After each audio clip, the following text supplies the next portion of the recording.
Bonjour à tous. Alors, capsule d'aujourd'hui qui va parler de l'alimentation émotionnelle et des compulsions. Alors, excusez-moi pour la voix, je suis un petit peu malade. Donc, on va voir ça ensemble parce qu'on a tendance à confondre ou à ne pas savoir la différence entre l'alimentation émotionnelle et les compulsions. Et nous allons voir qu'il y a vraiment une très grande différence et surtout en termes de poids. Alors, qui je suis? Je suis Grégory Richard. Je suis expert en approche comportementale de la nutrition. J'accompagne des personnes en cabinet et en visioconférence en France et à l'étranger.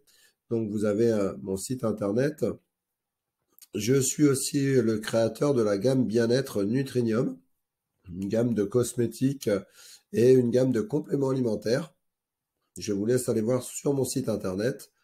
Vous pouvez me retrouver aussi sur ma page Facebook, Grégory Richard.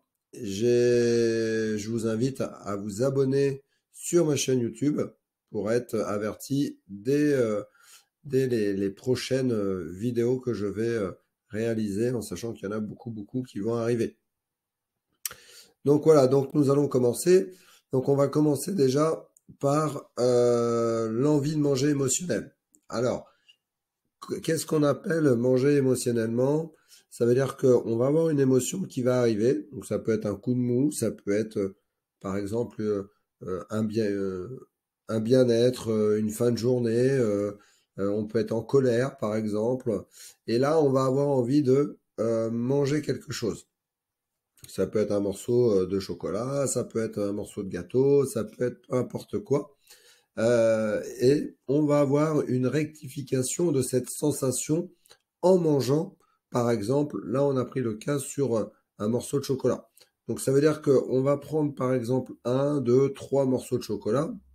Et lorsqu'on va le manger, on va avoir une modification. Ça veut dire que de cette sensation, on va être dans un mode de consommation qui va être plus dans le plaisir, dans la dégustation.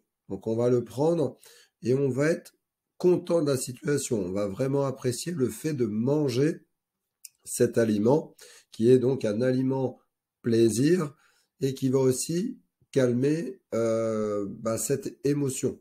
Et on arrive, après avoir consommé cet aliment, on arrive à la fin de la situation. Voilà, on tac, ça c'est terminé.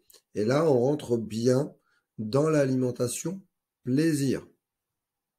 Contrairement à la compulsion, où là déjà dans un premier temps, pareil, on va avoir une émotion qui va arriver, on va être plus dans des pensées négatives. On va se poser la question, est-ce que je prends, est-ce que je prends pas? Et du coup, ça va être plus fort que nous, on va passer à l'action. C'est-à-dire qu'on va consommer cet aliment, mais on va commencer à se dire des choses et on va se dire, bon, ok, allez, j'en ai pris un, de toute façon, c'est comme d'habitude, j'ai pas réussi à me maîtriser, et du coup, on va se lâcher. Et là, on va être sur une perte de contrôle totale. On va vraiment manger beaucoup, beaucoup. Ce n'est pas un ou deux carrés de chocolat, mais ça va être plus des tablettes de chocolat agrémentées par exemple avec un paquet de chips. Ça peut être aussi des pâtes. Ça peut être beaucoup, beaucoup de choses. Mais on perd complètement le contrôle, d'accord? Et en termes de quantité, donc je vous ai mis en plus, plus, plus. Et là, on est vraiment sur, à la fin, on va s'arrêter quand on va être vraiment rempli, quoi. Voilà. Et la consommation, elle, contrairement au fait de consommer au niveau émotionnel, une alimentation émotionnelle, on va être sur un mode à la fin qui va être complètement négative.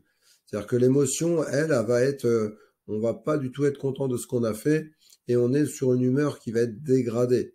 On va avoir tendance à se dire plein de choses pas bien et ça va pas du tout être la même chose que au niveau de l'alimentation émotionnelle où on va consommer, ça s'arrête et on continue le cours de la journée. Donc ça, je vous ai fait Voilà, je vous ai mis un petit récap. Donc l'envie de manger émotionnelle, hein, d'accord? L'émotion, tac, on prend le morceau de chocolat, on est content de la situation, on arrive à la fin de la situation et c'est ce qu'on appelle l'alimentation plaisir. La compulsion, encore une fois, on est dans un processus négatif, on passe à l'action, on a une quantité qui va être déraisonnable, on va être sur une humeur à la fin dégradée. Alors, qu'est-ce que ça engendre? Eh bien, d'un côté, quand on prend l'envie de manger émotionnelle, on voit que déjà dans un premier temps, ça rétablit l'humeur. On va avoir très peu, on va avoir peu de calories qui vont être consommées puisqu'on va déguster, on va prendre le temps. C'est quelque chose qui va pas prendre non plus énormément de temps. On va accepter la situation de consommer ces aliments bien-être, parce que c'est les aliments bien-être, et il y a une diminution de l'envie qui va être durable dans le temps. Contrairement à la compulsion, où on va voir que c'est pas du tout la même chose. Et ça va pas avoir d'incidence sur le poids. Encore une fois, on est sur le réconfort alimentaire, c'est un processus qui est complètement normal. Il faut pas confondre avec la compulsion. Et c'est important, c'est que de pas rentrer, on n'est pas du tout dans le contrôle. À partir du moment où on rentre dans le contrôle, on est dans la compulsion. Enfin, on va aller sur la compulsion.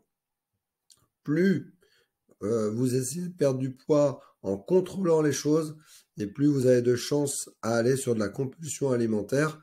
J'accompagne des personnes qui sont hyperphagie, qui font de l'hyperphagie, et on travaille beaucoup sur le lâcher prise et le contrôle qu'on enlève, et c'est ce qui évite les compulsions. Ok? Donc la compulsion, qu'est-ce que ça engendre? Eh bien, on n'a pas du tout de régulation au niveau de l'humeur. Au contraire. Hein. On a une prise de calories qui va être importante, due à la quantité, et forcément on est dans un processus de dévalorisation, c'est-à-dire qu'on n'accepte pas du tout la situation, et on est dans un climat émotionnel qui est complètement négatif, c'est-à-dire qu'après euh, la compulsion, eh bien c'est encore pire qu'avant, on est plus bactère. Et ce processus-là va augmenter justement l'augmentation des fréquences des compulsions. Hein. Et forcément, dû aux quantités et à la fréquence, on va prendre du poids. Et là, on est dans un trouble de confort, de réconfort et de dépendance alimentaire.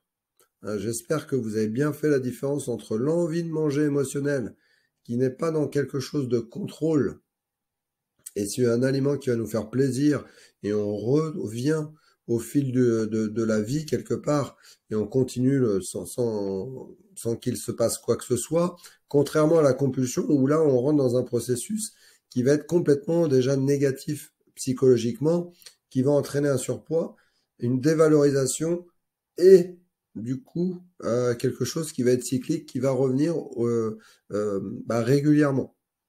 Donc si vous cherchez à perdre du poids, c'est très très très important d'éviter d'être dans le contrôle. Il faut trouver le juste milieu entre le fait de bien s'alimenter, de travailler le cadre alimentaire, mais de ne pas être dans le contrôle. Si vous avez envie de manger un morceau de chocolat, si vous avez envie de manger un gâteau, vous pouvez très bien le prendre si à un moment donné vous en avez envie. Alors vous allez me dire, oui, mais je comprends pas, vous me dites de perdre du poids, de faire attention, de manger les gâteaux. Oui, ce qu'il faut comprendre, c'est que c'est pas le fait de manger un gâteau qui est problématique, c'est la récurrence. Si vous vous frustrez et vous mettez du contrôle à vous dire non, je ne vais pas manger de gâteau, combien de temps ça va durer?